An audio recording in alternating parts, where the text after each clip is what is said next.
welcome to another episode of Cheers Dears. Today we are joined by K.A. Fox, the USA Today bestseller, to talk all about her series, Murphy's Law. Christy, welcome to the show. Thank you, Sarah. I'm so excited to be here.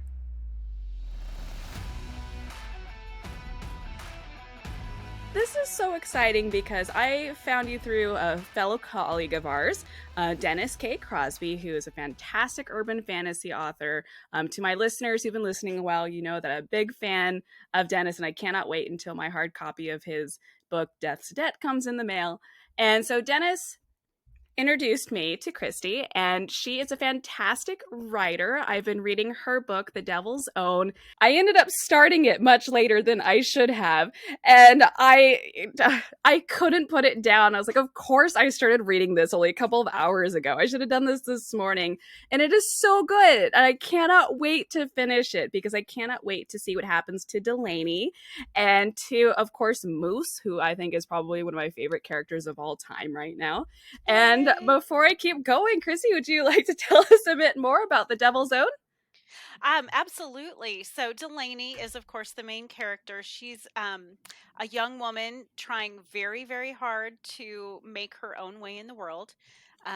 She's the daughter of the devil, which was something she's always known. That was never a secret.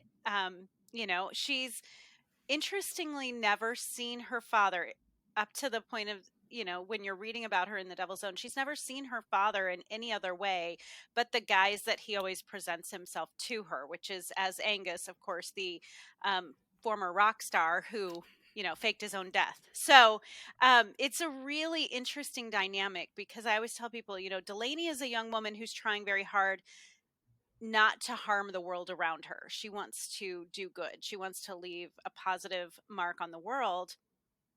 And her father is, by all accounts, a really good dad. And so it's a really interesting relationship that they have because he's not forcing her to do anything. He kind of tongue-in-cheek thinks she's like Miss America, like little Miss Congeniality. But, there are things that she does because she sees something wrong or she sees an injustice and she goes after it and she tries to fix the problem. So, things, of course, that happen when you're young and just trying to do what you think is right. Sometimes things don't always go according to plan. And you throw in magic and, things like that too. And fun transpires. So it's been a really, really fun series and it's close to my heart. And Moose, of course, the Hellhound Moose, he was named after my very own Yorkie named Moose. So, yes, my 20-pound Yorkie. He was a moose among Yorkies, people. It's very well named. Yes, he was great. He was absolutely wonderful. So, aww. Yes.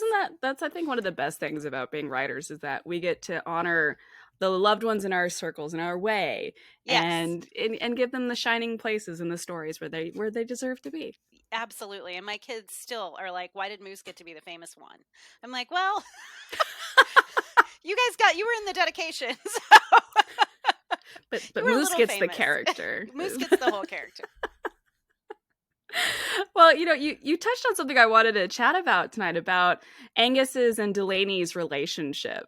And as I started reading along, the first few chapters, I was like, wait, is she the daughter of the devil? Is that what's happening here? This is fantastic.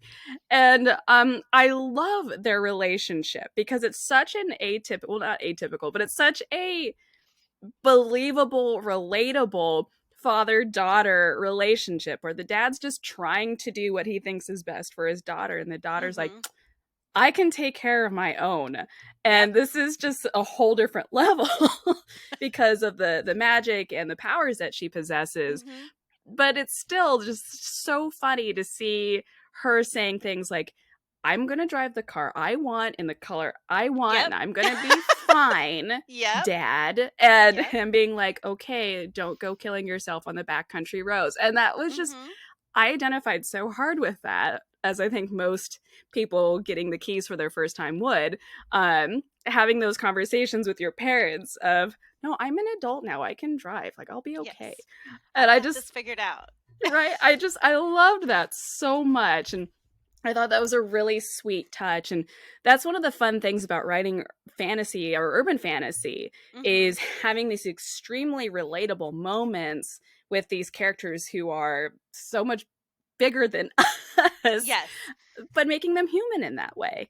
Exactly. Well, and I think a lot of people, when they hear that she's the daughter of the devil, there's an assumption about the relationship they're gonna read about. Um, the thing about Angus, and people love Angus. I'm so I'm my mom worries. She's like, she thinks I made the devil too relatable or too likable. Like it's fiction. It's okay. Um, but it is so interesting because people really do like him. And I think when you first pick up a book about the daughter of the devil, there's an assumption about that relationship that you have, and that he's going to be evil, or he's going to be bad, or he's going to be tempting her to do bad things, or trying to guide her to follow in his footsteps. And he's not doing that. Mhm. The thing about Angus is, and you see it develop throughout the arc of the series, is that he has something to lose. He has two people in this world that he cares about. And what would happen if the devil lost that? So they're, his tie to the world. They're his tie to humanity. And it was kind of a story about how powerful love can be, how much it can change us for good or for bad. And Mhm. so it was a really fun dynamic to write. And the second book, I'll be honest with you, there were scenes that I really like. Sometimes when you're writing, you get that, like, I know that I'm going to have to do bad things to my characters, and I really don't want to do it because I know it's going to hurt them. Like, I Yes. had to, like, I told my husband, I'm like, I'm going to lock myself in my room. I'm going to write this scene. It's going to be an ugly cry. Like, I'm just going to lose it. Do not come in the don't, if you hear me sobbing, it's okay. But it was not just what was going to happen to Delaney and what she was going to experience. It was also the hurt that I knew Angus would experience and go through. Ooh. And that was really hard for me. And I'm like, I'm crying over how much I'm going to hurt the devil. But, it turned out it worked. I mean, it was a good thing. It had to happen for for the story to be told. But it was still, man, it was not my favorite writing day. But it's so true about how connected we become to our characters. Mhm. I have a very distinct moment in my writing career, and I was really young. I think I was actually still in high school. I was still in high school when I did this. I had written this book, and there was one character that had to die for the story to continue. Mm. Otherwise, nothing would happen. And it was awful, but I had to do it. And I did a very similar thing where I locked myself in my room. And at that time, I was mostly writing in class because I was that rebel. And I Mhm. I had to go home. I had to wait, go home, turn down the lights and give this individual the respectful death that they deserved, even though it Oh. was awful. But the story had to go on. Mhm. But it's so true how we have those moments with our characters because they are a part of us. Oh yeah, they're real. And it's funny. So I don't if you're where you're at in the book, have you met Cal? Has Yes. Cal Okay, so it was so funny because I wrote the whole first book not knowing his backstory. And my characters, they kind of, a lot of times they come to me, they're like, this is my name. This is what I am. This is where and Cal told me his name, but he didn't tell me a lot about what happened to get him to where he was. And it's so funny because there's a shower scene. It's a totally like funny shower. It's totally comedy. It's not It made me laugh. sexy. Yeah. It's not sexy by any, stretch of anyone's imagination. But I was actually in the shower and I was like, just like completely like, and all of a sudden Cal downloaded his entire backstory into my brain and I like about fell over, like yelled because I slipped. I was like, this is not safe, people. Like, you can't do this to me. You got to pick your moments. But I told my husband when he was like, what was that? When I got out, and I'm like, Cal just told me everything that happened prior to him meeting Delaney all in one moment. And he started laughing. He's like, well, you did have a shower scene with him in it. I was like, well, there you go. It was turnabout's fair play, right? I think it was a great introduction to him, and it's so Yes. funny now hearing the backstory behind how he came to you. Yes. I'm like, that's not fair. You could have done this much in a much kinder, much safer way where my life wasn't at risk. So Those darn characters are so pushy sometimes. I know they just when they want us to know stuff, they want us to know stuff. We don't have much say. So it is. Right. It's and Cal is one of those. I love him. And me, like we all have our book boyfriends. And Hmm. Cal is maybe kind of one of my dream book boyfriends. I don't know. He's got that little hint of mystery, but he's a good guy and you know. Great sense of humor. Yes, he's funny. So, you The know, Hellhound likes him. the Hellhound does like him. They have an understanding. So, we'll see. I won't tell you what happens. I can't wait. Oh my gosh. Yeah, I'm so enjoying this book. And after this, I'm going to continue to read it and can't wait to read the rest of this series. And tell us a little bit more about your other works in the series. So Judas Kiss picks up right where The Devil's Own leaves off. It's, they they come together, they solve the mystery that they're working towards solving. There's a little wrench that's thrown into the works. And they don't have that fully resolved by the end of book one, so they're still all working together trying to find the answer, the solution that they need. Um, but then some things start happening, and essentially her father, she's in Judas Kiss, she's working to try to find some of the demons that are not happy with how kind her father has become. They don't like Mm. his new rosy worldview. And so she and Cal and are working together. Moose is helping, trying to find demons that are maybe not on her father's side, kind of planning a little rebellion or something. And so she starts um, trying to track those demons down, and some things start happening along the way that don't all add up. And I always say Judas Kiss, it's a betrayal. That's what the phrase means. It's a betrayal. And so there's betrayals that she finds happening. She has to wonder about the people around her. She has to wonder about people she's trusted all her life. um, and then it's also about Angus too, because it looks to him at some point like maybe Delaney's the one, you know, causing some betrayal. And there's that hurt that happened. So that is a really powerful book.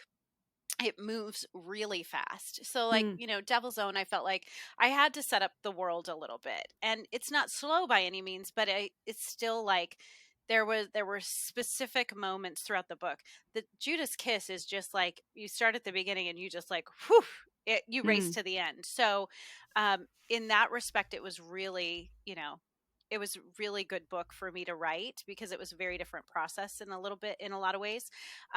But there are big things that happen to Delaney in this book that really shape how she's going to change and the decisions that she makes. And then book three, Earthly Shadows, is really the culmination of everything. She's still struggling with what she lost in book two, um, trying to figure out how she's going to move past it. How will she, survive that grief and go through the grieving process itself?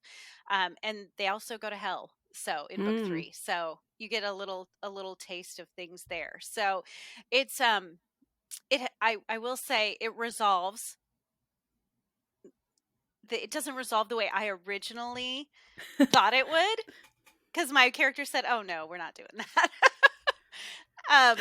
But also, there's a little bit of a happy ending in there, and there's a big twist. Like I've gotten messages like, "Oh my gosh, I didn't see that coming." I'm like, yeah, neither did I till I was writing it, because my characters were like, this is what's happening, You and mean I, you weren't I like, I totally planned that? yeah, nope, I can't take credit. Delaney, it was funny. I was literally writing the scene where the twist happens, and I'm like, she's here. She's, at her weakest point. Like, she's got a big decision to make.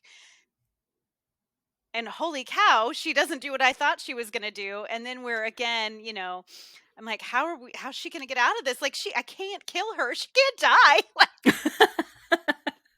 And then, and even the twist really happens. And yeah, it was, when I wrote it, I was like, "Oh wow, okay, I see why they led me here. Okay, we're going, we're running with this." And even my editor, who I am blessed, my editor, Shelley Stinchcomb, um, loves my characters. Like, she's emotionally attached to my characters. So it's really great to have someone who's technical, but also has that attachment to your writing, to your characters, to the story you're telling, because she won't let things happen that shouldn't happen. Hmm. She's kind of that checks and balances. And when she got to that part, she'll send me messages as she's doing like her read throughs and stuff like that. And she's like, "Holy buckets, Christy, this is good." I'm like, "Yay!" And Judas Kiss, like I said, it's a quick read. It reads really fast. I would say Earthly Shadows does as well. So Hmm. it's a really fast, like, you know, start to finish. It's not like weeks and months that you're covering. It's a pretty quick turnaround. So it was fun to write in many ways. Also, a little note is that every book has its own original Angus Murphy and the Law song. And that's where it's the title of the song that's the title of the books. Oh my gosh, So that's yeah. fascinating. Yeah, I ran across one Yes. of the songs in the first Yep. book, Devil's Own, and I was wondering if we were going Yep. to see more of that because of how Oh much yeah. music seems to be a part of this. Oh yeah, absolutely. And then I have planned a prequel about Angus and his wife, how they meet and fall in love. And there's a song that he gave me for that too. He gave me the lyrics and the music for it too. And so it's called Idle Hands. But I it's like fun. that. Yes. That's So, so fun. yeah.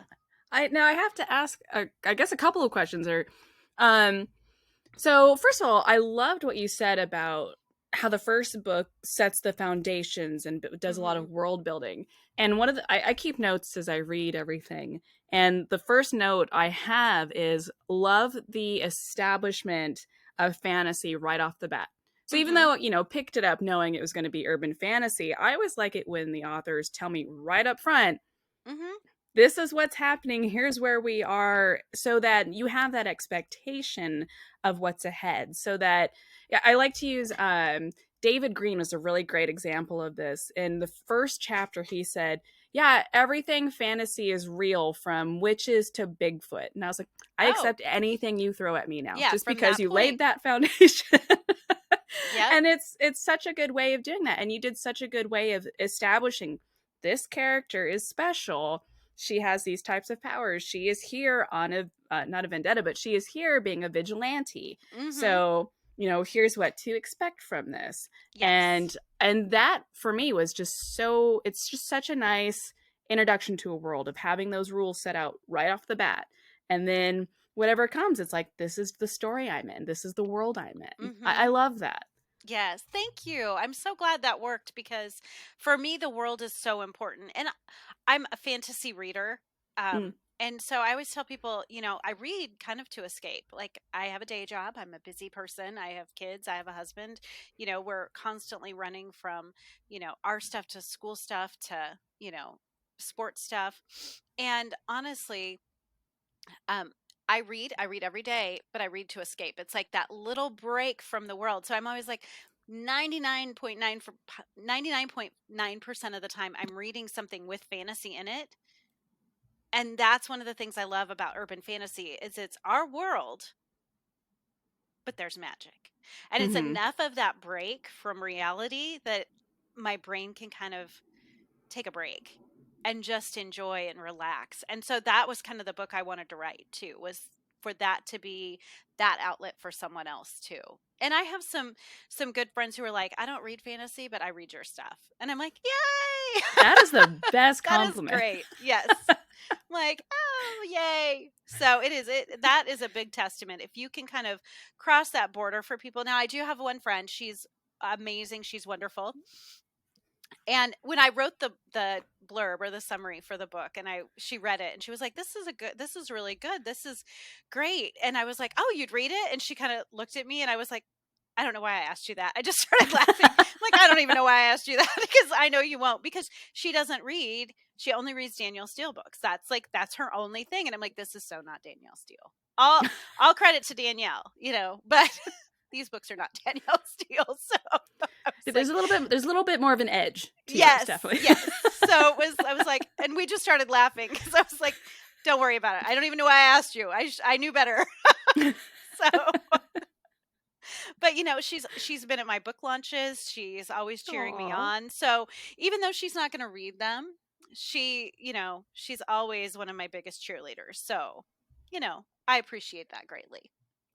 I think that's a really good point for us to meet here because I have friends like that too who Mhm. don't read my books, but like you said, they're at every book launch. And it's so important to have those cheerleaders for you because you just need somebody to go and talk to about something within your book world, but not necessarily specific within your book Right. world. And that is so helpful. I mean, I'll run ideas by my friends and they'll be like, yeah, that's great. Or, is Yeah. that really what you want to do? And it's that very blunt feedback from Right. people you trust that is Yes. important. Yeah, and she wants good things for me. So she's not Right. going to, tell me something that would sabotage me or anything like that. So it's always like she wants the best for me. And so she always jokes about, so you've got to get to a level where we can both retire. I'm like, so, okay, I'm working on it. I'm working on I it, think girl. I think that's the goal of all writers is to get to the point Absolutely. where Yeah. tomorrow would be T- nice. But yeah. yes. Tomorrow, you, me, and my husband, we can all retire. Just, dreams come true. So now when you're writing your stories, it sounds like your characters drive the plot a lot. Do Hmm. you plot out your character your Oh, stories? Are you a pantser or is it whatever the characters wherever they take you? I am a pantser. I will say, so I do write under a second pen name where I write mostly paranormal romance and they're shorts. And it is really hard to pants your shorts. So I did have to learn how to start. It's not like a full outline. Like I have writer friends who they have like a really detailed outline. Mine is more along the lines of characters' names, kind of our setting, like where are we, what's going to happen. Give me a little bit of detail about what the problem's going to turn out to be. Hmm, And then I fill in the blanks as I write because as I'm writing, the characters start talking to me more. And I started doing that because with shorts, I'm putting those out quickly, right. and I don't have a lot of time to work through something, or I've got to get in there and get started writing. So if I have the general framework, I can start writing, and then that's when the characters really will start talking to me. So I've had to kind of take my pantsing and add a little bit of plotting to it. um, but when it comes to like my bigger stuff, what happens for me is I get like whole scenes, kind of like almost like a movie in my head where I can, in that instant, I see it all, I know it all, and I have to write it. Hmm. And so I'll have like multiple scenes for a book. And the challenge for me is always, okay, this is a great scene. And this is a great scene. And I know this is going to happen here. How do I link them? What happens to tie them together? I don't know yet. That's my challenge when I'm writing. So I had an idea for a new series recently, and I am doing more of where I have these ideas for these separate scenes, and I've started because I have so many other projects that I have to get done first. I can't just sit down and write these scenes out like I normally would have before. And so I started just scribbling like longhand on these note cards, the scenes, like the general framework of the scene, so I don't lose them. And then I Hmm. have them up on like a board. So then I can come back to them. And it's actually kind of interesting. It's working for me. I've got like 15 cards up on the board. I'm like, this could be good. This could be a thing. So we'll see. We'll see how it goes. I like that. I'm one of the people who has to plot out Mm, everything, and that's just how I've grown into. I used to be much more of the scene by scene type, mm-hmm. and I have notebook upon notebook where it's just these big collages of scenes that have to happen, and it was very similar. Of like, okay, how does this all just tie together? And Right. um, I think as I've grown, I have had just so many things happen where I forget where that scene's supposed to go or what those connections are. So I've had to start plotting down every single thing just so I have a trail of breadcrumbs Right. to Yep. lead me back home, if you will. And so for me, having, excuse me, for me, having a sticky note or something at the top of each chapter heading, I use Scrivener. When I Oh, okay. write, and it's super awesome for somebody like me who can't remember where they were going. Just having that little note at the top, in this scene this has to happen, Oh, and nice. Yeah. that's been huge. And I love your idea of the postcards or some kind Hmm. of cards on a Yeah. board, because that's that similar thing of just those little reminders of where are we going, what is this. Right. Yep. And like I'll even put I noticed like on when I was like the ending, like how that first book is going to end and like the scene that came to me for that ending and you know, it was really helpful because I also had a beginning scene. So I am the kind of writer that I generally know the beginning, the middle and the end.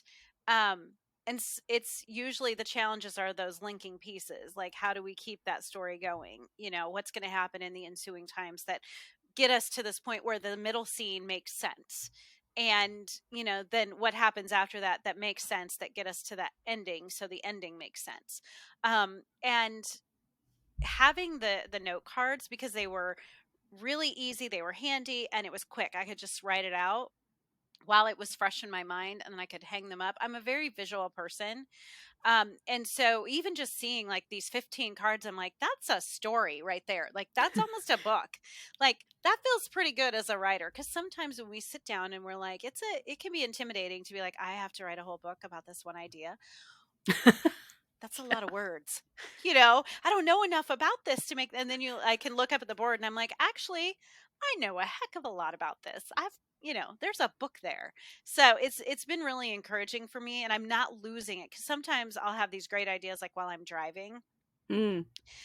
My characters like to talk to me while I'm driving. It's their thing. Driving in showers. I don't know. I don't know what The that two says about times when me. you can't write Yeah, anything. exactly. And so it is you know, and I haven't got the knack of like recording my ideas. Like they say, "Oh, do like a voice recording." And I'm like, I'm a little, I don't know. I don't, I'm already a little crazy. I don't need people driving by going, "She's talking and like she's recording herself." Like I'm sitting in a parking lot or something, talking into my phone, recording myself, and people are going to think I'm crazy. They probably already think I'm crazy, but hey, you know. I just haven't gotten that down. It's not the first thing that pops into my head to like record my idea. Yeah. And so I'm usually like white knuckling it on the way home, like I've got to get to the house so I can write this idea down, you know? So we'll see. I think the best thing about writing is that the more we do it, the better we get at it, the more strategies we have to make it work for us. And sometimes it changes. Like I Oh, can't yeah. I can't write in the same structure or the same format or with the same environment for my KA Fox, my urban fantasy, young adult, new adult, urban fantasy stuff that I can when I'm writing paranormal romance. It's a different voice, it's a different feel. And so the environment changes around me. So like um with Delaney, because her voice is so specific, I listened a lot to Lindsay Sterling. Like that was my thing. Like I would put her mix on, you know, I would set it to go, and it would play, and you know, I would just go. Like I could type, I could write, you know, and with paranormal romance, I couldn't do that. So it was, you know, I actually have to have like this sounds crazy, like boxing or MMA on. I don't know. I love them both and I watch them a lot, but I just kind of have the old ones that I will turn on and they'll just go and it's going in the and it unlocks that part of my brain. I don't know why. I don't know why boxing and MMA speak to the romantic side of me. I haven't figured it out, but it's, you know, it works. But I couldn't do that writing Delaney for some reason. It just didn't work. So that's the other thing I think is as our stories change and develop, as our characters differ, the input or the surroundings, the environment that we need, we change. It changes. So it's really interesting. Like when I started writing the novella about the prequel about Angus and how he met his wife, I listened to a lot of metal music, like rock music, but it had to be without lyrics. So that was kind of a challenge finding that because that was Hmm. not my wheelhouse. I didn't listen to a lot of that, but that's what Angus wanted. And so that's what Angus got was you know, because it was very much a rock feel. There's a lot of music in that book. Um, they're traveling, they're on the road, and so there's a lot of those elements in there, and creating that environment was really essential so that I could really get that voice um, right for the story. So I love that so much. And actually one of my questions was, what's your most comfortable writing place? And I guess it sounds like it sort of varies between project to yes, project. it does. So when I started writing Delaney, I wrote up in my bedroom on this really tiny, it was a really narrow little desk that we had up there. Um, and that was fine. And I would actually sit with my back. We have a television in our room.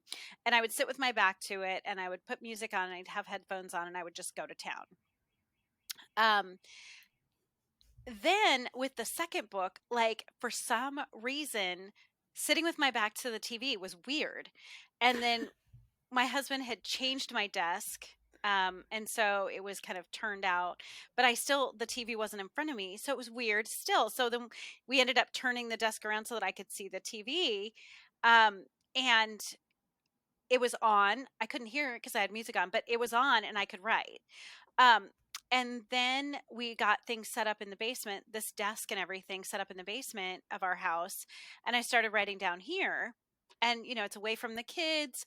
I can play music. I can, and that worked great until COVID, because then this space became my work from home space for my day Mm. job, for my professional job. So I should say that I'm professional in both areas. So my full time during the day job, and then I couldn't write in the same space because every time I would sit down at this desk, my brain went to work and I wasn't creative. So then it was okay. I have to go. Moved back upstairs to my bedroom. Well, then I was sitting on my bed writing. That is terrible for your back. Please don't do it. It's horrible for you. I do it, I know. I know. I'm like, but I tell my chiropractor, it's where the words happen. What do you want me to do? You can't be any more comfortable and relaxed than when you're in bed, Yeah. right? Yep. There's nothing else you should be Yep. thinking about but writing when you're in bed. Yes. So then what we ended up doing was, so we didn't have the desk up there anymore, the little desk. And we went and we got me a chair, an actual chair with an ottoman, a little, Ooh. and so now I have this comfy little chair I sit in with my ottoman, and I just have my laptop on my lap, the TV's on, I'm listening to music, and I'm just going to town. And so now that has become my favorite writing space because it works. But it's had to evolve. It really has, and as my kids have gotten older too, it's um they need me less, which is great in many ways. It's a little sad, but they're the ones, they're not afraid to say to me, "Mom, shouldn't you be upstairs writing?" Oh. And I'm like, "Yes, you're right. I should be. I should I not be down call here you watching out. TV with you. I should be upstairs writing. Let me go do that." Oh yeah. And that was it, from the beginning. It was kind of a family thing. When I said to my kids, Mom's going to try to write a book. And I'm going to take a month and I'm going to see how many words I can get and see how far I get with the book. Um, and they were like, okay, and it was kind of a family. We had a family meeting. We talked about it. And I was like, Mhm. so if you see me sitting on the couch, don't be afraid to say to me, shouldn't you be writing? It's okay. And they still do that. 3 full novels, umpteen shorts, published in anthologies, USA Today bestseller. And they'll still be like, Mom, shouldn't you be writing? I'm like, you're right. Yes, I should. Let me haul my little booty upstairs. They are your So accountability they team. That is are. fantastic. They are. Yeah. And it's so funny because they're actually really proud. Like they tell, like I've been asked to come speak at their schools a couple times, Oh my because they gosh. tell their teachers, did you know my mom? She's a best-selling author. She's a USA Today best-selling author. And it's, and now, so I have the USA Today best-selling author as K.A. Fox, but I also have it under my paranormal romance pen name too. So that happened just a couple weeks ago. So, which Well, was, congratulations. thank That's you. awesome. Thank you. I always tell people it's always almost kind of like a relief because you've worked so hard for that to happen and you're kind of like, oh, yay, it's over. But And now on to the next one. Yeah. exactly. Now, what do I have next? I get like, I get like a day where it's like I kind of bask in the glow of it. And then I'm like, okay, back to work, you know, back to Yes. reality. Yes. Oh, yes. Yep. But it was really great. I had a great group of authors I was working with. So I'm really lucky to have been able to do it twice. So yeah. Well, that is incredible. And this a lot of the listeners to this podcast and to the channel are writers. And I'm hoping that from these interviews they get to hear fellow authors achieving these goals, achieving these milestones that they've maybe dreamed about but been like, "Oh, I'm not so sure that I'm Mm-hmm. good enough." But hear this, listeners. You are Yep. good enough, and just reach for those stars. Keep trying, keep going, keep pushing. Find your Mm-hmm. accountability team, Yes. and to have those cheerleaders to Yep. help you stay strong and keep pushing for it. Oh yeah, it really does make a big difference because if you had told me when I started writing Devil's Own that, because that came out in 2019.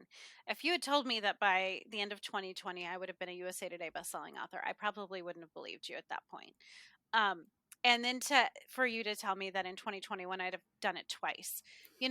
I wouldn't have believed you because it felt like such a dream that was, sometimes we underestimate ourselves and what we have the capability and capacity to accomplish. And I honestly believe, we can really do anything. We will surprise ourselves along the way. Um, but it does take, I mean, it wasn't easy. It was work, you know, it was work above and beyond just the writing. There's Hmm. the marketing, there's the networking with other authors, there's reaching out to readers and being like, hey, this is what I'm working on. This is where I want to be. I would love it if you would help me get there. We're not always honestly the best and most comfortable promoting ourselves and our work. It's And hard. it's hard, and it really does, you feel very vulnerable, I think, when you're out there. We have to do it, you know. We have a lot that's worth more than we think. It's very valuable. We have stories that will impact people, and it makes a difference. So put yourself out there, do the things that scare you, and see where you end up. So, I mean, it's worked. It's worked for me. I feel very blessed, very lucky, you know. And like I said, you're still gonna it's work. You have a lot to do. I don't love marketing because that's not, I mean, I love talking to people. Don't get me wrong, Sarah. As you can tell, I have no problem talking to people. But the marketing itself, like the writing the ad copy or Mm. getting like publicity things set up, and that sometimes pushes me outside of my comfort zone, but it's paid off. I'm glad I've done it. So it's been really life changing. So I want everybody to have that. I really genuinely do because it's so much fun, And like with Dennis, like with his debut novel, and then he's already got Death's Debt coming out. I'm so excited for him. And then he didn't realize, so there's a spin-off series that starts next year. It's a spin-off of Delaney's World. And it's about a reaper. And so Ooh. and he was like, I got to read this. I got to read it early. I'm like, I'll hook you up, I promise. I swear, I won't leave you hanging. But yeah, so there'll be a whole new series called Reaper's Code that will spring from the Murphy's Law world. And, there might be some cameos, but yeah, it'll be interesting. Oh, can't wait for that. And Chrissy, cheers to everything you said there because it is so true. And I say it a lot that we help empower our fellow authors. And when one of us succeeds, we all succeed because we Hmm. are we're making reading cool because reading is Yeah. cool. And like you said in the beginning, it's an escape from our daily grinds or for whatever is happening. And Hmm. we are the artists providing those escapes for others and as well as for ourselves. But the better one of us does, the better we all do. And so Absolutely. And truly, I think, truly. yeah, I also think, unfortunately, we don't value that. We don't value that contribution. Like, it is so empowering to have that kind of impact on someone's life. The fact that they can escape from reality for a little bit, they can have a little fun, it can be a chance to decompress, that they can experience another world. Like, that has a lot of value. And sometimes we don't trust in that value. We're like, oh, it's just a story. You Mm. know, it's more than a story. It's, empowering. Like, one of the things that I love is so I have young kids, like, sixth graders and up, that read Devil's Own, but I have a lot of adult readers, don't get me wrong, because it's a story that kids can read, but adults can read and enjoy as well. But I Yeah. have young readers that are like, oh my gosh, I love this story. And when I have young boys, like middle school boys, who read the story and love it, that's where I'm like, okay, I didn't expect that, like, a 12-year-old boy, this would be his story that he fell in love with. But Hmm. they found a lot that they could relate to still, even within the story. Although I had, an older teenage young woman as the main character, there was still so much in the world that they could relate to, that they really fell in love with the series and wanted more. And then one of the moms, she had her 10-year-old son, he loved the book so much, he wrote the review that she posted on Amazon for it. Oh my And I was like, yay, you go, kid. That's so sweet. Yes. So, and it's kind of a thing, like, she'll order the book, she'll pre-order the next one, and then she has to read it. She reads it first, and then he reads it, and then they talk about it. So Oh, it's kind of a family thing for them, and I'm like, I get to be part of that. That's so special. that So, is special. And it goes back to how important reading is and how important books are, and sharing that with each other and sharing that with our families and having something good to talk about at Thanksgiving. I mean, it's all a yeah, part of that. absolutely. Like, you should, if you could be a fly on the wall during some of the conversations my family and I've had during, family dinners, it's like, it's crazy. My kids, they amaze me sometimes with the things they talk about, and the things that they think about, that they're concerned about. And it ranges, I mean, it covers everything. But it's just amazing to me, their capacity for learning about the world, being interested in the world, their thoughts. I mean, they're complex thinkers, and I was always the kid that was like, why won't grown-ups listen to me? I have good ideas. And so I think my kids get the benefit of my frustration as a young person, because I'm like, oh, yeah, that is a good idea. You should, like, pursue that. Um, but it's also, they're so good, and it's so fun to watch them learn and develop their personalities, their character. um and so, to know that I've, maybe as a parent, that's really important to me, but to know that something I wrote, some story I'm telling, has contributed to that relationship in someone else's life, has strengthened a relationship between a parent and a kid, that matters to me. It's one of those little extra benefits I never really thought about when I was writing the story. And then when you get Hmm. that feedback from a reader, you're like, oh, that one hit me. That one hit me pretty hard. So, That is so beautiful, and may we all have those moments where yes. we have that someone reach out to us about how our book affected them. Mm-hmm. I absolutely love that. And Yeah. Christy, thank you so much for doing this interview. And if you wouldn't mind letting the people know where they can find you. You can find me online. So my website is pretty easy. It's imkafox.com. I'm on Facebook, k.a.fox. Same thing on Amazon. I will let you know there's an a writer that has the same pen name. We're not the same. It happens. It happens. So if you Google and, something else pops up, you can just, like, move away, look away. Unless it's your thing. I don't know. But I always, somebody asked me about that, and I was like, oh yeah, that's not me. And he was like, oh, I didn't think so. Cause it was, a guy I worked with, and I'm like, it's not me. He's like, okay, I didn't think so. It wasn't the book you told me about. And I'm like, yeah. So, but he did find my book and bought it. So, That's good. but The journey yes, was worth it, and then you got an it extra totally story was. out of it. Yes, he got a funny story. And then I'm also on Facebook. So, you can find me on there, K.A. Fox. So, yeah.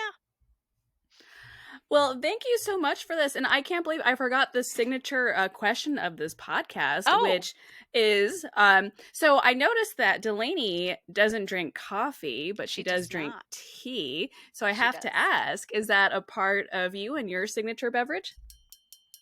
Tea. right there. This is my trusty 40-ouncer. I've asked for several more for Christmas. It fits in my car. My cup holder has a handle, so I don't stress my hand too much, my fingers. It has a straw, keeps my tea cold. As part of what I do during the day, I'm out in the field a lot. I'm looking at things, inspecting properties and vehicles and stuff like that. And so I'm out. And so yes, I am famous for how much iced tea I can drink in a day. Like, yeah. The guys at my office are constantly impressed. It's like my thing. So yeah, iced tea, love it. I don't drink coffee. I j- I will let me qualify that. I love the way coffee smells. So you'll notice that with Delaney, like she loves the smell of it, but she doesn't like the taste of it. The only time I can drink coffee is basically when it's practically melted ice cream, where there's so much sugar and milk in it that it's just basically a bunch of melted ice cream, coffee ice cream. And, I'm like, then it's delicious. I wouldn't fit into anything I own if I did that. So, yeah, It's, we all have our thing. we do. We do. My husband That drinks Diet description Pepsi. was so personal. I could tell. I was like, this feels very real. Very real. It's funny because it's, so many people tell me that Delaney on the cover of Devil's Own looks like me. And I'm like, it's not me. It's not. I'm like, the cover artist didn't know me. They didn't have a picture of me, nothing.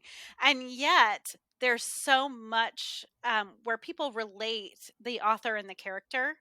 And so I was always Hmm. like, but she doesn't, I'd look at the picture and I'd look in the mirror and be like, she doesn't look like me. And my husband finally goes, they're seeing another redhead with attitude. That's what it is. And I'm like, okay, we'll run with that. But yeah, there are, I unintentionally found, or I've unintentionally put some things, or some things got dropped into Delaney or came through in Delaney that are me. And it makes sense. Yeah. As writers, there are pieces of us in all of our stories. And so it was funny. My dad read the first book, and he goes, so this is autobiographical? And I was like, no, Daddy, you're not the devil. Like, you're not. So, like, that's the one thing that would have to be true for that to be autobiographical. No. But there are pieces like the small town that is really integral to these books, Hazelwood. It's I lived in a small town for several years, and it was a very warm, very comfortable. I still feel very at home and like Hmm. welcome when I come there, when I'm in town. And it's so funny to me because I've had a lot of people say that's a small town I could live in, and I'm like, yeah, yeah, good. I want you to feel that way. But yeah, because that's kind of the experience I had, with some of my years spent there. So it was really great to see those pieces, and that people have picked up on that and it's resonated with them. Kind of like you guessing right with the coffee thing. Yeah. I'm like, but it's so fun. And I love, I'm a singer. I spent years I with private voice lessons, and I spent some time on singing on tour, and the music part really spoke to me. And so that Hmm. had to be part of the book. It had to be part of Delaney and who she is. I mean, I've done plenty of nights doing karaoke in my own house with nobody else around, just singing because I needed to. I felt it. It had to happen. And so with Yeah. only my dog watching, you know so it's funny how some of those things just kind of find their way into our characters without us even necessarily planning on it, but it makes them more real, I think. Yeah. Oh, absolutely.